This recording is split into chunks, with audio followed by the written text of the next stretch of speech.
Hola a todos, estamos en el Rincón del Café y hoy tenemos a un gran invitado especial, Carlos Reinaldo. ¿Qué tal, Carlos? Un placer, muchas gracias Raúl por recibirme por aquí en el tu rinconcito del café. Me parece bastante cómodo y espero que tengamos una muy buena conversación por aquí. Yo, Carlos, lo primero de todo, gracias por darme tu tiempo en contarme un poco el tema del mundo de las matemáticas, que creo que es un sector que se tiene que conocer aún más y creo que tu sabiduría en este episodio nos va a aportar mucho. Y me gustaría empezar un poco, pues, siempre por los principios de cómo empezó ese amor por las matemáticas. Pues en mi caso, normalmente hay casos de gente que esto empieza bastante más tarde. En mi caso empezó desde una muy temprana edad. Yo Sí. diría que ya inclusive cuando nos enseñan matemáticas desde que somos, bueno, desde que tenemos 5 años, creo que es nuestro primer contacto con las matemáticas. Y ya ahí a mí pues me encantaba, porque eran juegos con números, pero es normal que a mucha gente le guste ese tipo de juegos de números y es Mm. algo que ocurre mucho. Es decir, no soy especial en ese sentido. Lo que más especial me ha hecho, digamos, podemos decir más tarde, ha sido que ese gusto, esa pasión por las matemáticas se ha ido adaptando un poco a lo que nos iban enseñando, porque las matemáticas que aprendemos en primaria son unas cosas muy básicas, nos enseñan a trabajar con números como si fuesen, digamos, como si fuesen piezas de un juego, que es algo muy entendible, algo muy mecánico y con algo con lo que podemos ver realmente con nuestros ojos. Entonces tiene mucho sentido que enseñemos a los niños de esa forma. Pero luego más tarde, cuando nos adentramos en la parte más abstracta de las matemáticas, que sobre todo cuando empezamos en secundaria, empezamos Mm. hablando de funciones, de polinomios y de geometría, todo ese tipo de cosas que entra, digamos, en el mundo real de las matemáticas, que es mucho más que esos números que vemos en primaria. Mm. Y ahí es cuando yo veo que realmente me gusta muchísimo estas cosas. Me Sí. gusta muchísimo. Pero sí, empezando, lo que a mí más pasión me daba, lo que yo realmente dije, voy a dedicarme a las matemáticas, fue aproximadamente, yo qué sé, en quinto o sexto de primaria. Sí. Me acuerdo, siempre tenía un profesor que nos ponía unas tablas de multiplicaciones. Las típicas hojas, como no sé si has hecho todo eso también. Teníamos unas hojas con 60 multiplicaciones y teníamos que hacerlo lo Sí, más rápido posible. sí, sí, sí. Era súper divertido, me lo pasaba genial. Entonces, ahí, esa fue el primer momento en que he dicho, hostia, esto me encanta. Claro, y luego cuando las matemáticas ya se hicieron más difíciles, por ejemplo, en primero y en segundo de bachillerato, ¿no te empezaron a dar miedo como a la mayoría de estudiantes? Pues casualmente, yo diría que más al revés. Cuando yo Mm. empecé y vi que las matemáticas eran, uy, esto no es tan fácil. Porque un Sí, buen desafío es algo que intelectualmente a mí me hace feliz, digamos, intelectualmente. Es decir, yo busco un desafío, busco algo que no sé y quiero aprender. Entonces, esa parte de esa dificultad es algo que a mí me ha motivado personalmente a seguir creciendo y a seguir interesándome por el mundo de las matemáticas. Claro que entiendo que haya gente que haga justo lo contrario, es decir, tengo una dificultad, un bloqueo, un muro, me voy a parar ahí, no me gustan las matemáticas, voy a intentar evitarlo lo máximo posible, que es lo que pasa a mucha gente en bachillerato. sí. Vale, y me gustaría hablar de tu etapa en segundo bachillerato y entrada a la universidad. ¿Cómo fue ese momento? Pues a mí las matemáticas yo creo que me empezaron a dar particularmente bien, por lo menos desde el Mm. punto de vista de mis profesores o lo que yo podía ver de mis resultados o de la forma como yo dominaba los exámenes, porque era ya, era ya una cuestión de que yo me acuerdo en el segundo de bachillerato que tenía exámenes y le pedía al profesor si me podía dar ejercicios extra. Cuando acabase yo el examen, yo le pedía si me podía dar un ejercicio extra porque yo quería hacer más.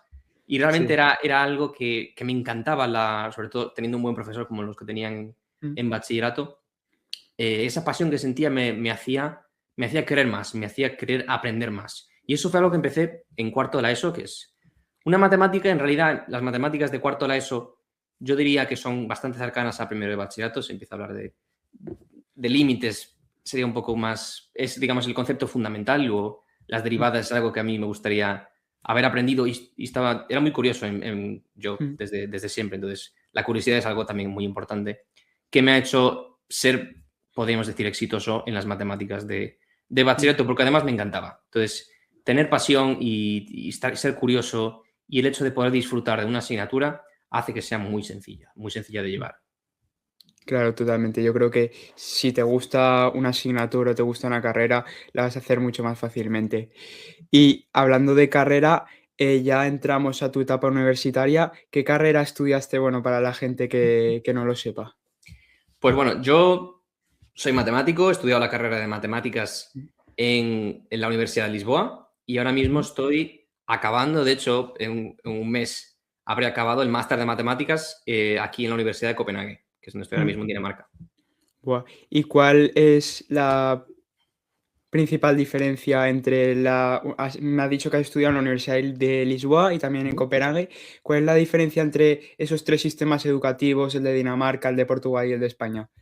Pues el de Dinamarca hay una gran diferencia. Entre Mm. Portugal y España, más o menos a nivel universitario, vienen un poco dados de la mano, son más o menos muy Sí, semejantes y no hay grandes diferencias, hay que decirlo.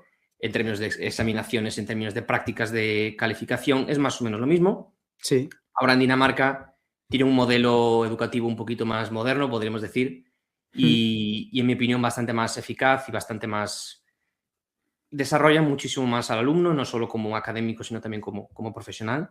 Entonces, eso Mm. también es importante en estas carreras de tipo científico. Muchas veces los alumnos van a acabar en el mundo más profesional, empresarial, mundo privado, y no tanto en el mundo de la investigación, como puede ocurrir en muchas situaciones. Entonces, es Mm. importante una de estas carreras, por ejemplo, matemáticas, que sea viable para ambos tipos de alumnos, ¿no? Sí. Particularmente en Dinamarca, algo que a mí me ha llamado muchísimo la atención y me ha gustado y he tenido que repetir varias veces son exámenes orales. Es yo tener que examinarme, no de forma escrita como se suele hacer en España y en Portugal, y es la forma tradicional de hacerlo, que es un examen 4 horas sin apuntes y ponerse a escribir con lo que tú sabes, sino que tenemos un modelo de examinación oral donde tú te enfrentas a dos profesores directamente que te están evaluando y que te estás haciendo una presentación en la pizarra y luego te hacen preguntas, o simplemente un poco de freestyle, te hacen preguntas de toda la asignatura y tú te espabilas y empiezas a resolver todo en la pizarra. Mm. Básicamente nos permite tener, como profesionales, nos permite desarrollar esa capacidad de espabilar, que también es Sí. importante, digamos, de una forma un poco informal. Esa sería la palabra que lo describiría mejor. Mm. Claro, porque los exámenes de tipo oral en España yo creo que son muy poco común. ¿Tú lo implementarías al sistema educativo español, esta técnica? Sí, yo creo que es bastante efectiva, sobre todo si es posible, porque claro, Sí, si un profesor tiene 400 alumnos, es mucho más fácil, claro, a nivel claro. logístico, tener exámenes escritos que tener exámenes orales, ¿vale? Aunque en la Mm. práctica un examen escrito, que son 4 horas, en realidad el examen oral se hace pues, en 15 minutos. Y más o menos Sí. esos 15 minutos son suficientes para que el profesor vea qué dominas de la asignatura, porque claro, Mm. saber matemáticas también es saber explicarlas, saber transmitir ese conocimiento. Y eso es algo muy importante construir en las personas. En realidad, hablo de matemáticas, pero esto se aplica en cualquier cosa. Si Sí, tú, para ser un buen doctor, tienes que saber comunicar las cosas también. vale. Pero, por ejemplo, a los espectadores que se preguntarán, ¿cómo hacen exámenes orales a tantas personas en la universidad? ¿Cuánta gente hay en una clase normal de Dinamarca? Pues yo en las asignaturas del máster que he hecho éramos como mucho 20, 30 personas. Vale, Entonces, esto quizás en un grado de matemáticas, en la asignatura de análisis uno, que es la que se está en el primero de carrera, sí, que hay quizás 300 personas en esa, porque además es una asignatura común entre varias carreras, ¿no? Entonces lo hacen a la misma. Ahí se puede complicar un poco más logísticamente. Lo que pasa es que, claro, si la universidad invierte lo suficiente, tiene suficientes recursos en poner quizás un profesor más mm, o un par de profesores más, pues quizás se puede seguir llevando de esa forma. ¿Vale? Yo no estoy diciendo que los exámenes escritos se tengan que eliminar y tienen que pasar todo a exámenes orales. Me parece un sistema de calificación válido, pero empezar a introducir este tipo de otros sistemas que sí, también es importante y además y desarrolla otro tipo de habilidades en los alumnos, porque no es solo saber memorizar, por ejemplo, memorizar muchas fórmulas, quizás no es tan importante en la vida práctica. Cuando digo en la vida práctica me refiero a la vida de un investigador que tiene libre acceso a Internet de todo su trabajo y puede consultar todas las fórmulas que necesite. Entonces, además, en esos exámenes escritos, que eso también es otra cosa que se hace aquí, mm, es permitir el acceso a apuntes, vale, digamos, exámenes libres, de libro abierto, es lo que se llama, sí, y es que tienes acceso a todo el material que has ido recopilando. Y eso además te permite desarrollar más habilidades todavía, que es la capacidad de organizar tu tiempo y poder ir buscando de forma eficiente para hacer y responder las preguntas. Y no es solamente una cuestión de escribir lo que has memorizado, ¿no? Puedes realmente dedicarle tiempo a pensar, a mirar tus herramientas, a mirar todo lo que has construido a lo largo de esa asignatura y luego ponerlo sobre el papel. Eso que has comentado de examen con apuntes, yo creo que también es una técnica que se tendría que implementar más en España para el tema de la organización, Ujú, porque no solo es exámenes de tipo escrito. Y ujú. uniéndolo al siguiente tema que quería hablar del sistema educativo español, ¿tú qué le añadirías o le quitarías para que fuera perfecto? A mí, yo sobre todo, lo que más veo problemático del sistema educativo, bueno, digo español, pero el sistema educativo español, hay que decir que es mejor que muchos sistemas educativos que hay alrededor del mundo, porque hay muchísimos Mm, países y muchos de ellos están en situaciones mucho más desfavorables que España. Entonces, mm, dentro de lo que cabe, España está bien, pero claro que hay que apuntar a mejor, ¿no? Hay que siempre apuntar a ser lo sí, mejor posible. Y modelos educativos, como son los modelos nórdicos, realmente tienen razones para estar ahí arriba, en los tops, como siempre. sí, Y bueno, varias de las cosas problemáticas que yo veo más es en la educación básica, educación secundaria de las matemáticas, sobre todo. Es una forma, bueno, puedo hablar en general. Esto se aplica a vale, matemáticas o se aplica realmente a todo. Y es intentar cambiar un poco los objetivos de la educación básica y la educación secundaria para el alumno. Y el alumno muchas veces lo que ve es que su objetivo es sacar buenas notas. Y sacar buenas notas lo ve directamente conectado con sacar buenas notas en los exámenes. Cuando en realidad lo que nosotros deberíamos tener un sistema educativo es un sistema educativo que entrena a unos buenos alumnos, unas personas que sean capaces de ser exitosas en la vida. Unas personas que sean capaces de resolver problemas, capaces de ser útiles a la sociedad. Eso debería ser el objetivo, de poder educarnos de todas las formas posibles. Y no es solo educarnos a memorizar mm, contenidos. Y ahora memorizar puede ser matemáticas, puede ser lengua, puede ser historia de España, puede ser todas las asignaturas que queráis. Hay más habilidades que esas. Hay la forma de pensar de forma crítica. Los mm, debates, por ejemplo, es algo, expresar nuestra opinión de forma organizada, es algo también que deberíamos desarrollar. Debates, por ejemplo, que a veces se hacen en algunas asignaturas, que es algo muy sí, importante también. La mm, capacidad de expresar lo que sabes, por ejemplo, con estos exámenes orales, que podríamos introducir ya en la educación secundaria o la educación básica, empezar a enseñarle a los alumnos a que usen sus palabras y que se comuniquen ante una audiencia. Hagan sí, presentaciones delante de 50 personas, que entrenen esos nervios, que sean personas que consigan tener un problema, abordar un problema luego real, que los problemas reales cuando sales de la escuela son muy complejos, y que sea una persona que sea capaz de buscar soluciones a ese problema. Y mm, eso son habilidades que se entrenan desde que somos niños. Entonces, cambiar un poco el objetivo de sacar buenas notas y no cometer errores en los exámenes y memorizar todo para poder tenerlo el día del examen listo, chapármelo todo, como se suele decir. Cambiar un poco el objetivo a, vale, quiero aprender, quiero recopilar la mayor cantidad de habilidades posibles, quiero aprender lo máximo posible de todo, los contenidos que me enseñan y de expresarme de forma oral, de pensar mm. de forma crítica, pensar de forma abstracta, pensar fuera de la caja, como se suele decir, resolver problemas en general, para poder tener suficientes herramientas para luego salir del colegio, salir de la escuela, salir al mundo real, como se dice, Sí. y ser exitoso y ser feliz al final. Mm. ¿Que tú crees que uno de los grandes problemas que hay en el sistema educativo, por ejemplo, en el sector de las matemáticas, es que les enseñan más a memorizar un concepto matemático antes que razonarlo? Yo no digo, por ejemplo, y esto, claro, muchas veces la culpa no es de los profesores, porque los profesores tienen un Sí. programa que dar y Mm, tienen instrucciones de arriba de, por ejemplo, sobre todo en segundo de bachillerato, que es un plan mm, tan exigente para los alumnos. Tienen que estar, tienen que dar muchísimas cosas. Los contenidos son enormes, que eso también, esa es otra historia, ¿no? sí. Que hay demasiado contenido, quizás se podría reducir y dedicarle más tiempo a comprender las ideas.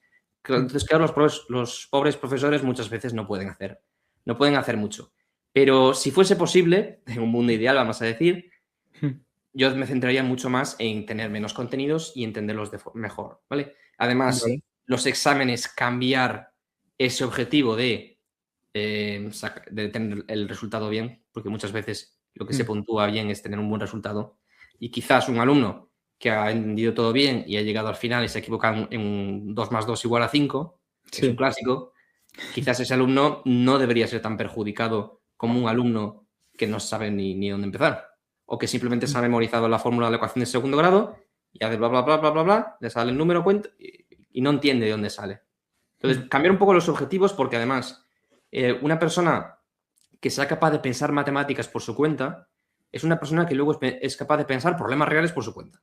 Entonces, hay una íntima relación entre lo que son lo que es el mundo abstracto de las matemáticas de una forma aislada y luego conectarlo con un problema práctico concreto en la vida real. Sí, yo creo que también las matemáticas es una de las asignaturas que te prepara para el mundo real. Y, por ejemplo, tú me has comentado antes el tema de la PAU, que en segundo bachillerato están se rigen mucho las reglas. ¿Tú qué opinas de la prueba de selectividad que cambia cada año? ¿Y tú quitarías la PAU, la pondrías o qué harías? Sí, es la cuestión de que la PAU cambia cada año, entonces cada Sí, año las condiciones de acceso a la universidad son diferentes. Y bueno, claro, eso no sí. tiene mucho sentido, pero he de decir que sobre todo en matemáticas, que yo me dedico también en parte a ayudar a alumnos de segundo de bachillerato Mm, a alcanzar una nota exitosa en sus exámenes, a alcanzar la nota que quieren. Les ayudo cómo abordar ese tipo de exámenes porque además son bastante predecibles, hay que decirlo. sí. Podrían ser totalmente aleatorios, podrían ser exámenes completamente rarísimos, las notas serían muchísimo peores, pero los hacen bastante relativamente fáciles, digamos, los hacen dentro del programa de una forma a que si has ido bien durante el curso y has hecho este tipo de ejercicios, como digamos como si fuese un robot, lo hacen para Sí. robots. Si has hecho este tipo de ejercicios y lo tienes en tu repertorio, digamos, vas a poder hacer el examen bien. Sí. Entonces, yo personalmente si pudiese, cambiaría lo que es la prueba de acceso a la universidad. Está claro que sí, me parece un buen sistema a nivel internacional, bueno, a nivel nacional, entonces, en este caso, que en realidad no es nacional porque la selectividad cambia en cada una de las comunidades, que esa sería otra, debería ser la misma para todo el país, lo mismo que se hace en Portugal, ahí se hace eso, un examen único nacional para todo el país, para que todos tengan las mismas condiciones y estemos todos en igual condiciones, que eso no ocurre en España, lamentablemente, está bastante mal hecho, en mi opinión. Y deberíamos cambiar un poco el tipo de examen. Porque Sí. es que no cambia mucho. Dicen que hay muchos cambios todos los años, le cambian el nombre quizás, luego es primero la selectividad, luego EBAU, luego PAU, luego le cambian el nombre 500 veces. Sobre todo, yo diría personalmente, para poder decir que ha habido cambios en la educación. A Vale. nivel, digamos, más político, a nivel de campaña, de decir, ha habido cambios en la educación, hemos cambiado en esto en el examen y lo único que han hecho ha sido el bloque de probabilidad y estadística ahora es obligatorio. Por ejemplo, en algunas comunidades han hecho eso. Que ahora el ejercicio de probabilidad hay que hacerlo obligatorio. Antes tenías dos para elegir uno, ahora haces uno. Vale. Bueno, que el tipo de ejercicio sigue siendo el mismo, el objetivo sigue siendo el mismo, el tipo de problemas que te ponen te siguen incitando a memorizar los conceptos, a repetir el mismo tipo de ejercicios 50 veces y llegar una vez más y hacerlo hacerlo bien, porque al final ya lo has practicado muchísimo. Entonces, cambiaría un poco el objetivo y incitaría más problemas que pueden sacarte un poco fuera de tus modelos y de tu caja a la que estás acostumbrado en segundo de bachillerato y utilizar las herramientas que tienes para poder resolver ese problema que es un poco más diferente. Y eso es lo que haría. Haría un examen bastante diferente. Pero mantendría una prueba de acceso a la universidad común a toda España. A ver, yo creo que ahora están intentando acercarse al tema de los problemas competenciales, los que te sacan un poco de esa zona de confort, por ejemplo, en las matemáticas. Y yo creo que esa iniciativa es bastante buena porque cuando te sacan, yo creo que de esa zona de confort, siempre de esos problemas, te hace razonar y se entiende si has entendido el concepto o no. Sí, te hace crecer, sí, en ese sentido. Sí, Pero he de decir que ahora los problemas lo que te llaman problemas competenciales, sí. sigue siendo el problema de enunciado. Mm, Y ese problema de enunciado corresponde a lo que antes era un problema de sistemas de ecuaciones, en el caso sí. que sea álgebra lineal, o un problema de distribución normal o de probabilidad y Mm, estadística. Entonces, al final, aunque le llamen competencial, sigue siendo exactamente igual a lo que era antes. mm, Entonces, el alumno al final, aunque se llame competencial, todavía no está al nivel de realmente sacarlo de esa zona de confort. Pero la idea me parece perfecta, me parece bien. Y ahora que se está acercando bachillerato, creo que queda... bachillerato, selectividad, que queda creo que un mes un mes, ¿no? Nada, 2 Para... semanas, a inicios de Ah, junio ya empieza. 2 semanas. ¿Qué consejo le darías a una persona que está dentro de 2 semanas, va a hacer el examen de selectividad de matemáticas? ¿Qué contenidos le recomiendas que se prepare? ¿Estrategia para los nervios? Sí, yo sobre todo me centraré más en esa segunda parte, que es Sí, lo más importante, porque además, al final es un examen más, han hecho muchos exámenes de práctica durante el curso. El tipo de ejercicios va a ser algo muy predecible, es decir, si sí, ese alumno es capaz de mirar modelos de su comunidad en años anteriores, el tipo de problemas va a ser muy semejante al que va a haber ahí. Entonces no va a sí, haber nada muy nuevo, no hay ninguna novedad así muy rara. Y la parte que yo cuidaría más es la parte de los nervios, porque claro, es un sí, examen con mucha presión, mucha gente piensa que todo su futuro depende de cómo le vayan los exámenes, sobre todo un examen de matemáticas que para mucha gente, para muchas carreras puede valer hasta 3 puntos sobre 14, puedo buah, luego ponderar 0,2 en las específicas. mm, Y yo entiendo que los alumnos se sientan nerviosos porque es un examen decisivo, pero vamos a intentar mentalmente estar lo más tranquilos posibles, eso es lo que yo les recomiendo, que estén lo más tranquilos posible, que practiquen lo máximo posible para, digamos, que aprovechen el sistema, aprovechen que mm, se incentiva a esa práctica masiva e intenten practicar lo máximo posible para estar lo más cómodos posible con ese tipo de problemas. mm, Y cuando están lo más cómodos posibles con ese tipo de problemas, el día del examen va a ser uno más. Y mm, digamos que si están cómodos con el tipo de problemas, el tipo de ejercicios a los que se van a enfrentar en ese examen, no va a parecer tan importante, no va a parecer tan duro. Entonces, sí. quizás no tiene tantos nervios si el examen se le hace más fácil. Entonces, en sus manos está practicar lo máximo que pueda. Mm. Eso es lo que yo les Por diría. porque, ¿cuál crees que es el principal problema de los bloqueos en los exámenes de matemáticas? Sin duda los nervios por Sí. presiones externas, sea Mm. presiones de amigos, presiones sociales en general, presión conmigo mismo, presión de los padres, presión de mi futuro, muchas Sí. presiones. ¿Y tú cómo la resolverías? Has dicho de hacer muchos ejercicios, pero ¿crees que hay otras técnicas para resolver este bloqueo? Em, Al final se basa un poco en cómo de cómodo estás, porque en una Sí. situación incómoda tú estás más nervioso, pasa en la vida. Una Mm. situación que si te vas a un sitio nuevo, a un país nuevo donde no conoces nada, estás nervioso porque no conoces, no dominas la situación, no dominas tus circunstancias. Mm. Si tú eres capaz de entrenar dominar circunstancias en las que no eres cómodo, pues eso sería Mm. fantástico. Sí. La mayoría de la gente, de forma intuitiva, de forma, digamos, ya sin darnos cuenta, de forma humana, nos Mm. ponemos nerviosos en situaciones que no dominamos. Sí. Naturalmente, si algo no lo hemos preparado, si algo es la primera vez que nos enfrentamos a ello, vamos a estar nerviosos porque no tenemos un repertorio, no tenemos un histórico o un historial de ejercicios semejantes que hayamos hecho y podamos estar convencidos de que lo vamos a hacer bien. Entonces, Mm. psicológicamente, mentalmente, el tener esa práctica por detrás es algo que nos ayuda muchísimo a superar, a tener esa confianza y por lo tanto a disminuir esos nervios. Mm.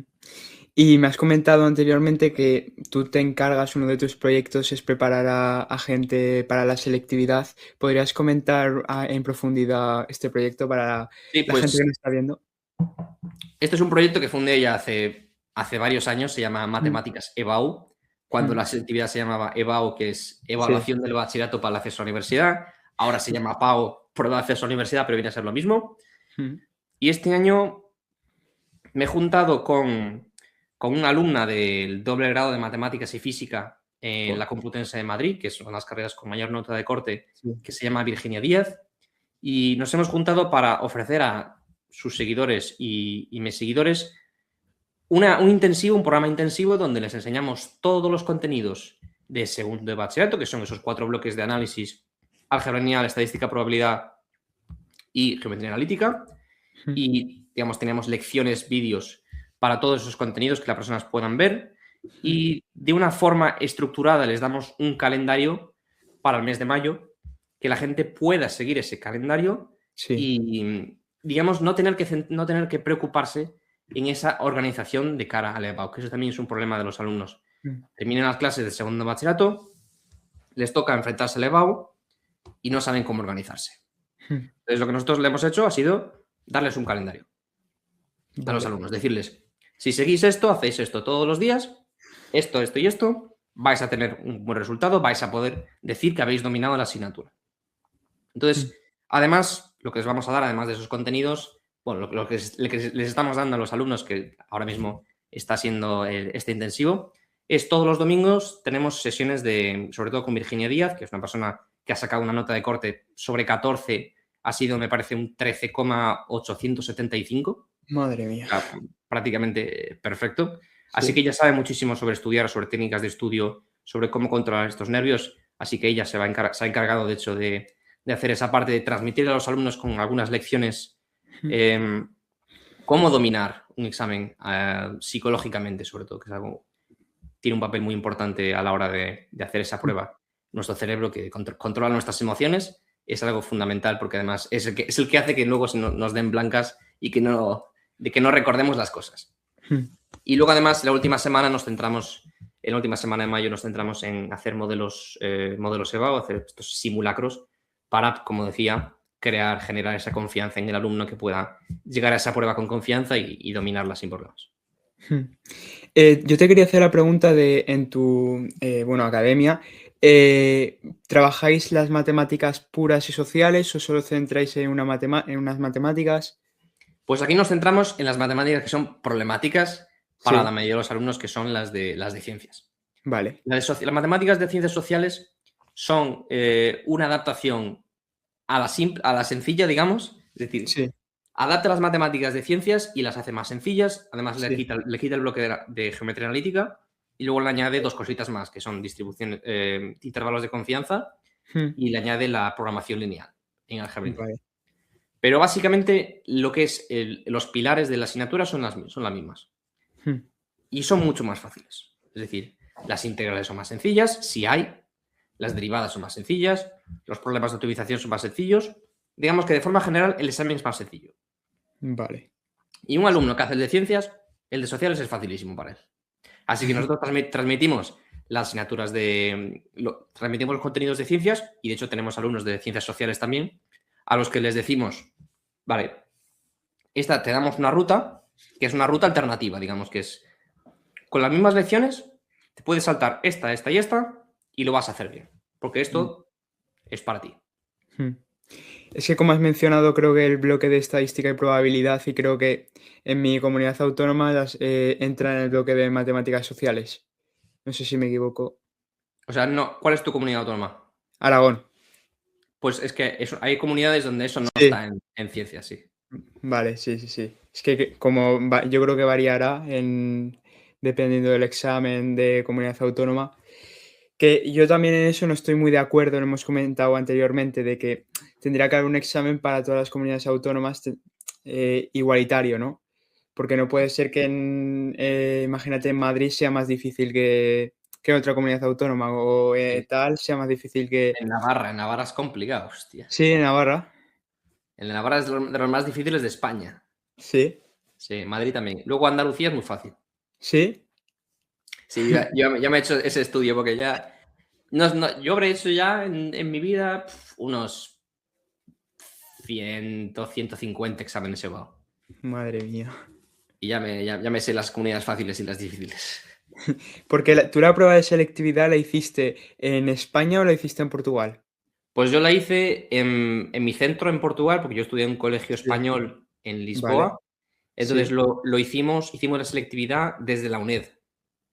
La UNED, que es la vale. Universidad Nacional a Distancia, hace la selectividad a los centros españoles en el exterior. Vale. A algunos. Entonces nosotros tuvimos una prueba que era parecida a la vuestra, no era bien exactamente igual, pero porque teníamos tipo test, sobre todo. Esta era una cosa diferente. Teníamos una parte tipo test, teníamos una parte de problemas con dos bloques y podíamos elegir uno de ellos. Cada bloque tenía dos problemas.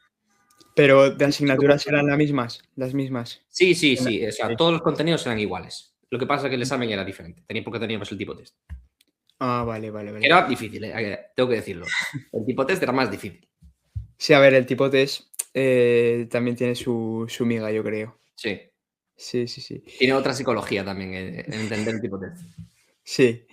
Bueno, pues ahora me gustaría entrar a otro bloque que hablo mucho, que es la inteligencia artificial. Actualmente está impactando mucho en muchísimos sectores. Yo creo que uno de los que más, el tema de la educación y también en el mundo de las matemáticas también está impactando de una manera pues bastante fuerte. ¿Qué opinas de esta herramienta de la inteligencia artificial? Pues me parece uno de los recientes, uno de los mayores avances de la ciencia.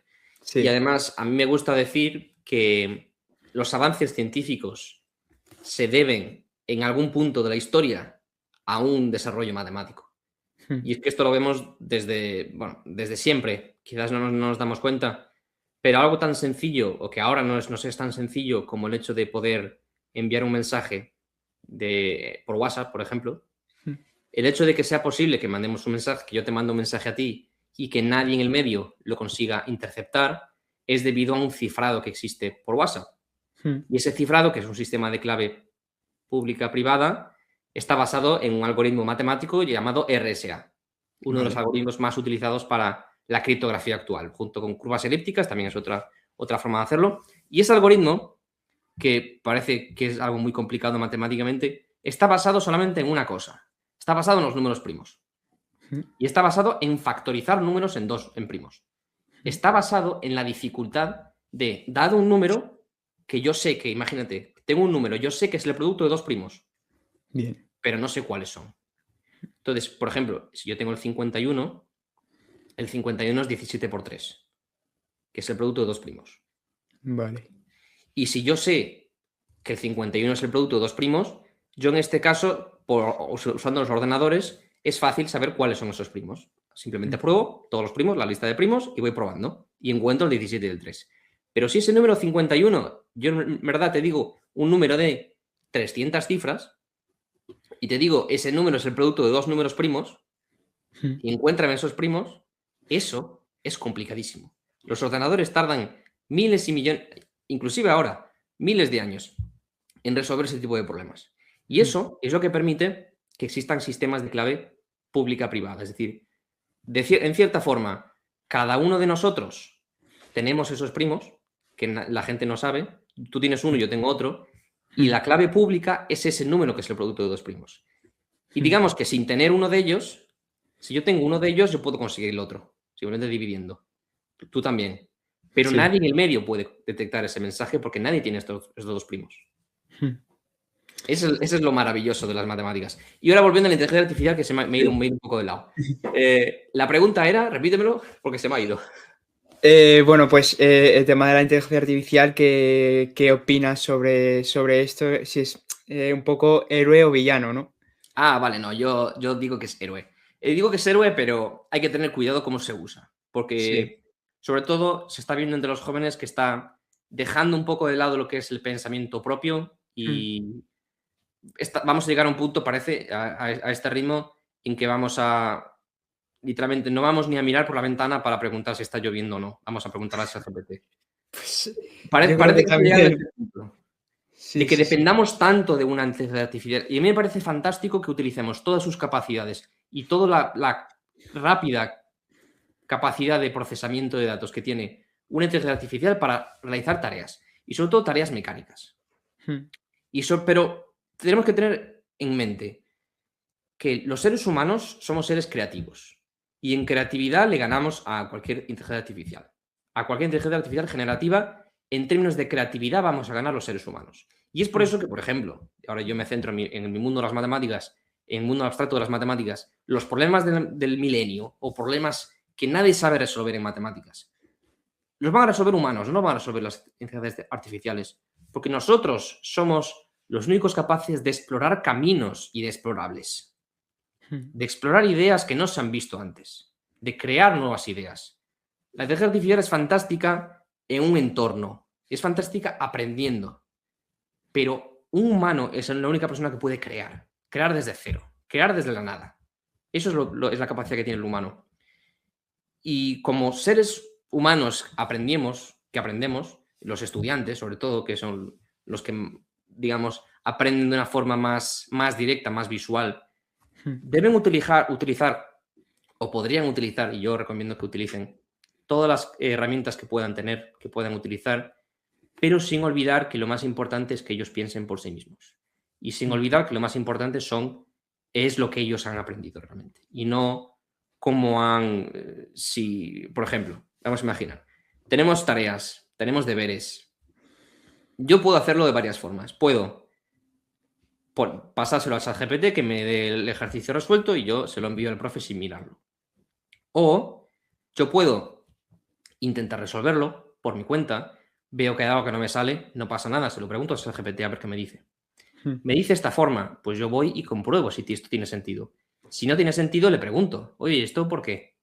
Yo puedo aprender con ChatGPT. Podemos aprender con estas inteligencias artificiales porque ellas tienen datos, tienen muchísimos datos. Y quizás te están dando una respuesta que han encontrado porque otro usuario se la ha dado o lo han encontrado en otro libro, en una referencia cualquiera. Es decir, ese mismo problema ya salió en nuestro mundo, entonces te está devolviendo la misma respuesta.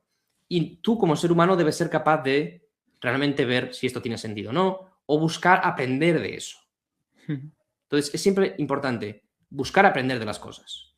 Pero yo sin lugar a dudas digo que es héroe y potencia todas nuestras actividades y nos hace mejores seres humanos, nos hace mejores profesionales y nos hace más eficientes. Sí, yo creo que la inteligencia artificial nos ayuda muchísimo como herramienta, ¿no? No tenemos que depender 100% de él. Pero yo la pregunta que te quería hacer es si en la educación ya tendrían que actuar y educar de una forma correcta al uso de la inteligencia artificial, o como una asignatura, o como en asignaturas como tecnología. ¿Tú qué opinas? Sí, la verdad es que es muy buena idea. Es algo que deberían hacer.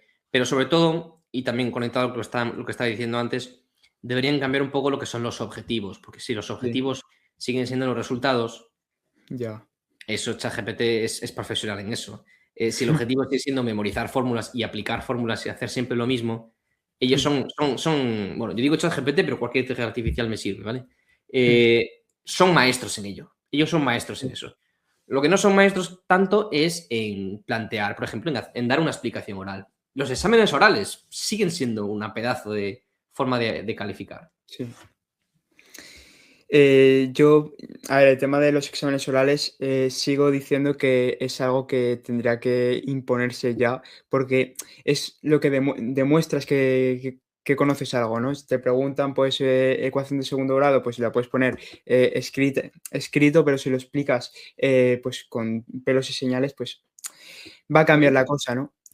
Entonces, antes de irme un poco al final, me gustaría que me dijeras una inteligencia artificial relacionada con el mundo de las matemáticas que te guste mucho o creas que enseña muy bien las matemáticas. Bueno, yo particularmente yo uso ChatGPT. ¿Sí? Vale. Además, bueno, es una de las más grandes que existe con Sí, una sí. mayor base de datos, entonces sabe muchísimo y yo la uso particularmente para reflexionar sobre lo que estoy haciendo. Es decir, Sí.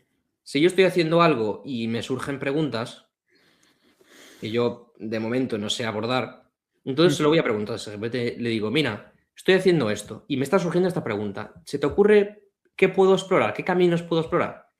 ¿O se te ocurre cómo abordarlo directamente? Y es una conversación. Además, debe ser una conversación. Igual que podía tener una conversación con mi profesor, lo estoy haciendo con ChatGPT. Es mi profesor Sí, particular, digamos. Y a todos los niveles hay profesores. Por mucho que creas que sepas, hay alguien que sabe más que tú. Y totalmente. además, un ChatGPT que tiene millones y millones de datos de millones y millones de personas en este mundo, la probabilidad de que tenga algo que yo no sé es muy grande. Es muy grande. Bueno, seguro que tiene cosas que no sé, pero el hecho de que haya algo que yo no sé y que ChatGPT me pueda dar algo nuevo es bastante probable. Entonces, yo voy a utilizar esa herramienta que tengo. Eso es básicamente con lo que yo utilizo. Pero, como digo, cualquier herramienta, si la sabéis usar bien, os va a servir para aprender matemáticas y lo que sea. Sí.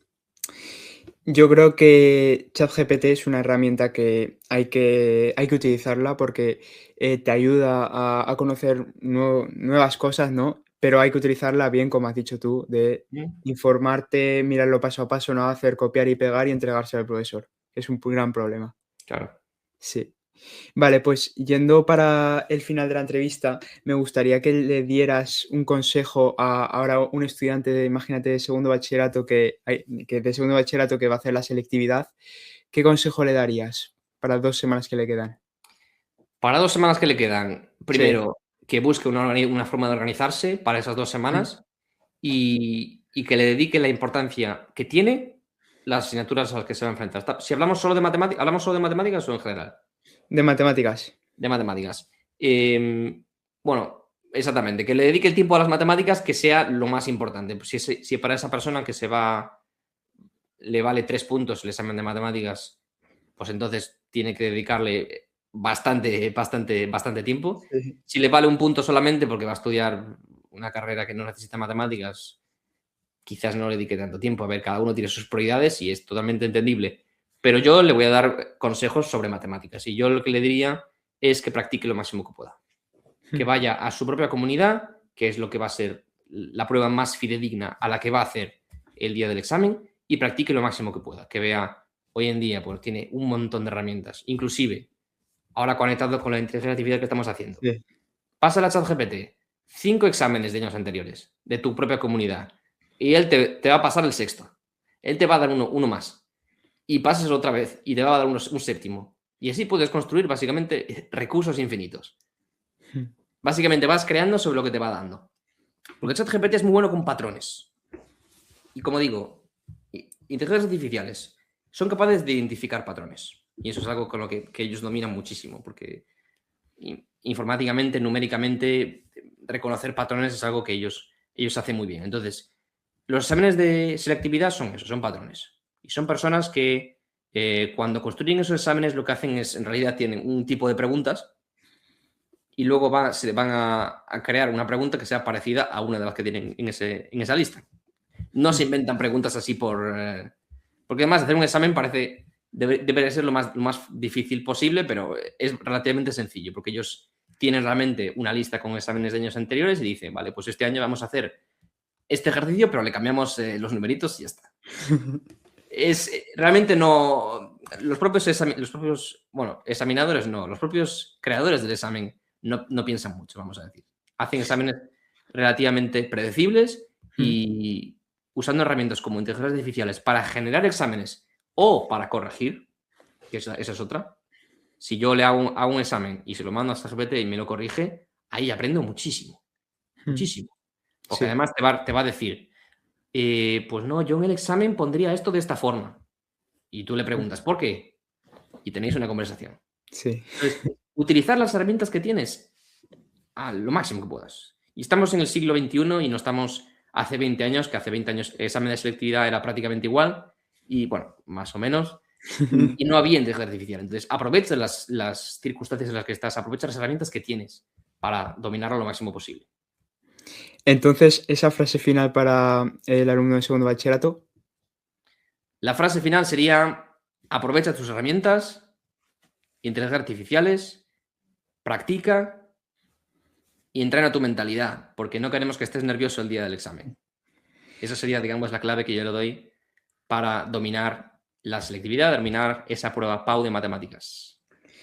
Bueno, pues hacerle caso a Carlos, hay que aprovechar a tope las herramientas que tenemos actualmente y dentro de unos años ni te cuento las herramientas que tendremos. Y bueno, Carlos, lo primero, muchísimas gracias por darme este tiempo tan valioso tuyo para Gracias a ti. contarme todo este gran tema de las matemáticas, que es un mundo impresionante, que gracias a ellas tenemos también ChatGPT, tenemos Netflix, tenemos todas las Y esto es aplicaciones que posible se te también. ocurran. Sí. Sí.